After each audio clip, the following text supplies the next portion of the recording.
السلام عليكم، عاملين ايه؟ يا رب تكونوا بألف خير. في فيديو النهارده ان شاء الله هقولك تتبيله سهله وبسيطه وحلوه قوي، هتحول معاكي الفراخ المسلوقه لفراخ مشويه. هتديها طعم حلو قوي ومميز، وفي نفس الوقت هتديها لون حلو قوي زي ما انت كده شايفه معايا. ما تنسيش تعملي لايك وتنوريني باشتراك في القناه وتفعلي الجرس على كلمه الكل عشان باذن الله يوصلك اشعار باي فيديو جديد. ويلا بينا نسمي الله ونصلي على الرسول ونشوف الطريقه بتاعتنا مع بعض.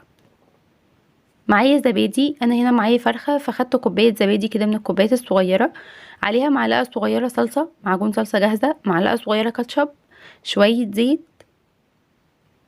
ما تستغربوش الزبادي خالص، والله يا جماعه تحفه بجد، جربوها. التوابل بقى ملح، فلفل اسود، كزبره ناشفه. هكتب لكم باذن الله التتبيله دي في صندوق الوصف.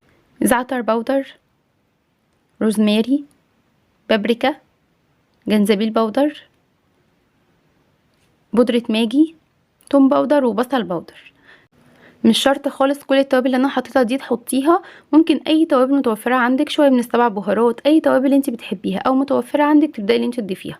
ومعايا نص ليمونه عصرتها على التتبيله او الخلطه بتاعتنا دي، وبقت جاهزه معايا وتحفه. هبدا بقى اللي انا اخد الفراخ بتاعتي المسلوقه، وهبدا اللي انا اغلفها كويس جدا بالخلطه من الجهتين طبعا. تمام، يبقى بتاخديها كده بالفرشه وتبداي اللي انت توزعيها على الفراخ بتاعتك كويس جدا.